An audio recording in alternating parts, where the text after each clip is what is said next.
Assalamualaikum warahmatullahi wabarakatuh.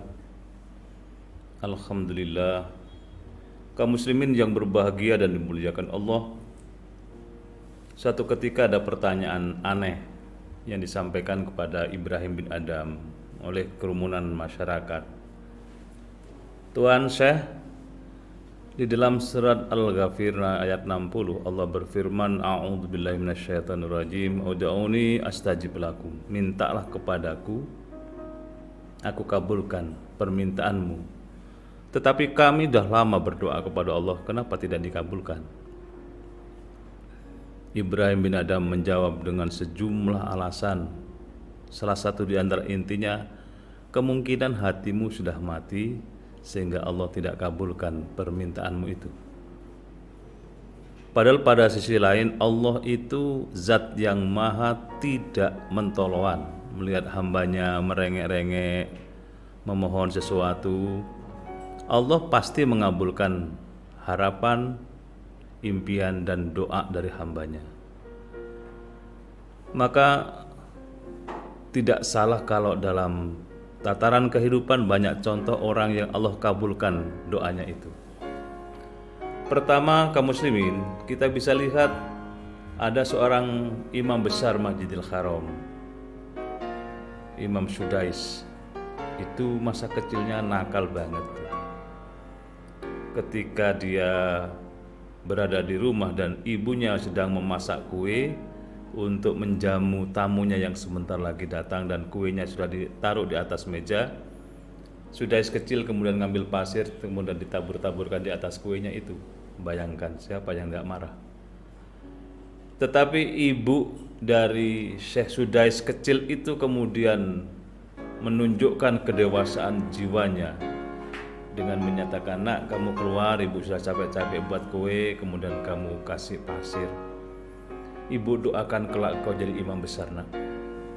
Coba, seorang yang waktunya akan marah tapi justru berdoa. Ibu doakan kau kelak menjadi imam besar, nak, di Masjidil Haram. Selang beberapa lama kemudian muncul kecerdasan anak ini. Akhirnya kuliah menjadi seorang doktor Al-Quran, hafal Al-Quran. Kemudian beliau sekarang menjadi imam besar di Masjidil Haram.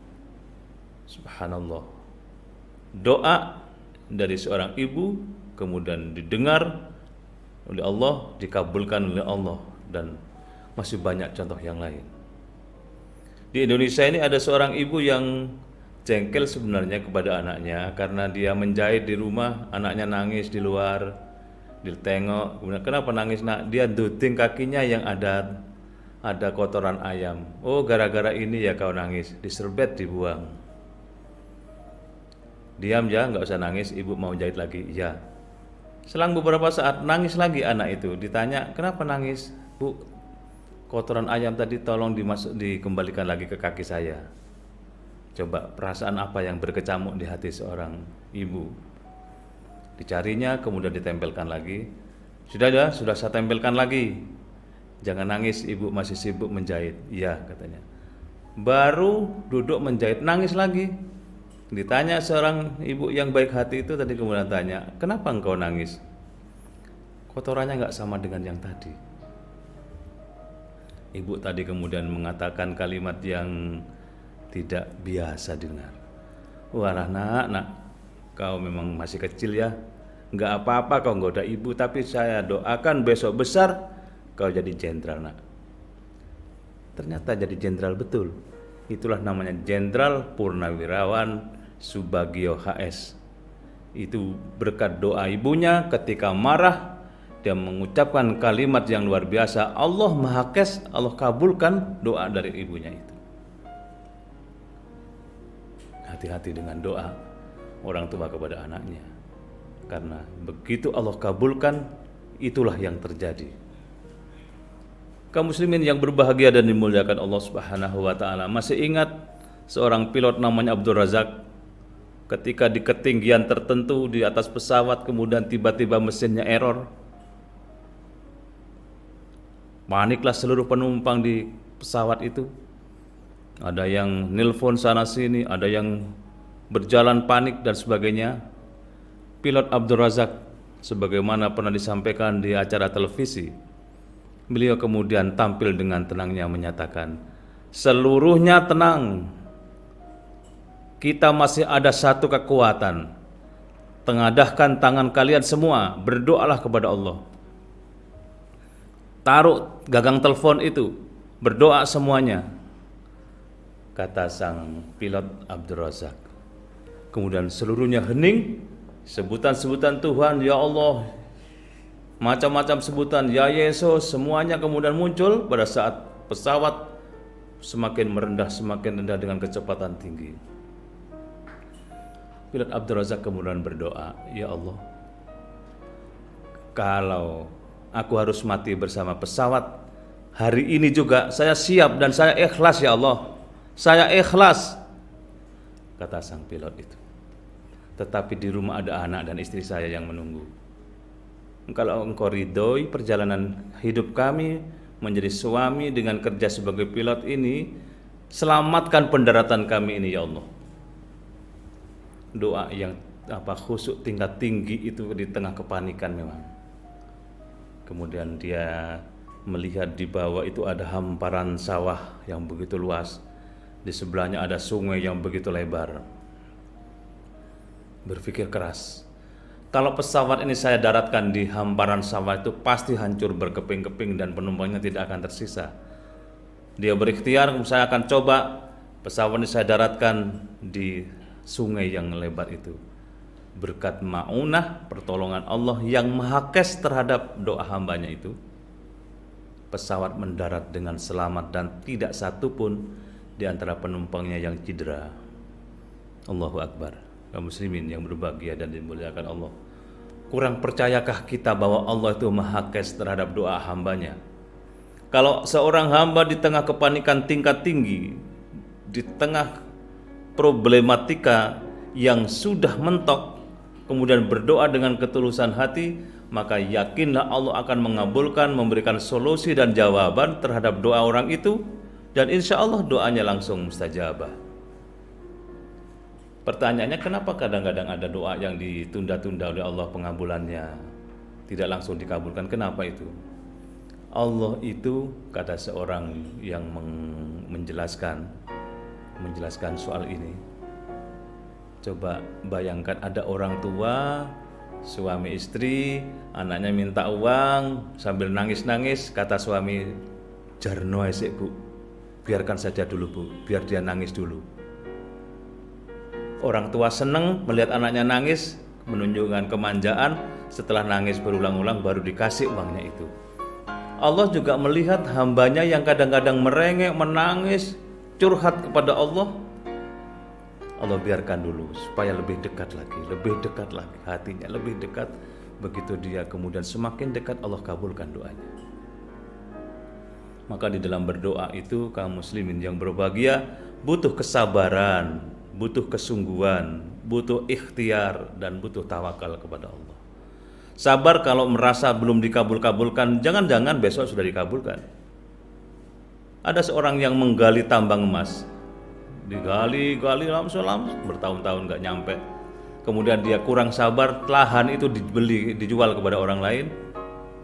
Kemudian dibelinya oleh orang yang membelinya itu, digali, ternyata hanya ukuran beberapa meter sudah nyampe kepada emas mentah itu. Kurang sabar orang itu. Butuh kesabaran, butuh kesungguhan, dan berdoa itu tidak boleh kita remeh-temeh, apalagi hanya menghafalkan doa. Ikutkan hati kita di dalam berdialog kepada Allah Subhanahu wa taala. Orang yang berdoa itu sebenarnya hakikatnya berdoa itu berdialog dengan Allah, jagongan kepada Allah, mohon kepada Allah. Seorang hamba yang tidak punya daya dan kekuatan menghadap kepada Allah yang maha perkasa, maha kuasa, maka kita harus sungguh-sungguh serius di dalam berdoa itu. Tidak boleh nyantai, apalagi hanya sekedar menghafalkan yang enggak tanpa bekas di hatinya. Nah, baru ikhtiar, kerja keras menuju kepada tercapainya doa itu. Kalau kita ingin lulus doanya, maka kita juga harus belajar. Kalau kita ingin sukses secara materi, kita harus bekerja keras. Dan seterusnya tawakal kepada Allah yang terakhir, berserah diri kepada Allah. Yang jelas kita husnudon, berbaik sangka bahwa Allah itu maha kes kepada doa hambanya, sehingga seluruh keinginan hambanya dikabulkan oleh Allah yang baik-baik. Dan kalau kita sudah dikabulkan oleh Allah doa-doa kita, jangan lupa bersyukur kepada Allah. Jangan setelah dikabulkan kemudian tenang-tenang saja, nggak mau perhatian kepada Allah, tidak, kemudian apalagi kita tutup-tutupi, termasuk orang yang tidak syukur nikmat namanya. Itulah antara lain Allah maha kes terhadap doa hambanya, dan kita harus pandai-pandai merangkai kata, kalimat, dan tujuan-tujuan apa yang kita harapkan kepada Allah dengan bahasa yang santun, bahasa yang berkualitas tinggi. Dan kadang-kadang ini hasil survei, doa manusia itu 80% tertuju kepada kepentingan dirinya, 20% baru mikir orang lain. Mari kita luaskan cakupan doa kita. Kalau perlu 50-50, yang 50% untuk diri kita, yang 50% untuk orang lain. Orang lain itu siapa? Ya orang terdekat dari kita, keluarga kita. Kita doakan satu demi satu, sebut namanya. Ya Allah, si fulan sekarang sedang materinya nggak cukup kelihatannya, ya Allah berikan kemudahan. Ya Allah, si fulan saudara saya sedang sakit, berikan kesembuhan ya Allah. Ya Allah, ini sedang banyak masalah, atasi, angkat masalahnya itu ya Allah. Dan sebut satu-satu, itulah doa yang hebat. Allah cinta kepada hambanya yang suka berdoa, sementara yang didoakan tidak tahu kalau sedang didoakan oleh si fulan yang lain. Kaum muslimin yang berbahagia dan dimuliakan Allah, begitu indahnya dalam Islam bahwa kita ini oleh Allah, gak bisa kita ini menjauh, renggang dengan Allah, nggak bisa. Allah itu mendekat kepada kita. Wa nahnu aqrabu ilaiki min hablil warid. Dan aku, kata Allah, lebih dekat kepada mereka dari urat lehernya. Maka Allah sangat dekat kepada kita. Kita jangan menjauh.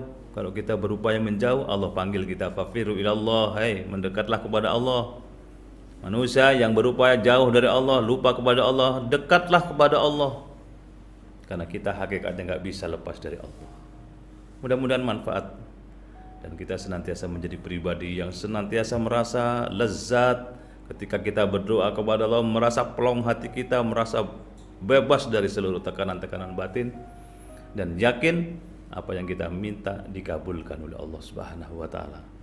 Mudah-mudahan manfaat. Assalamualaikum warahmatullahi wabarakatuh.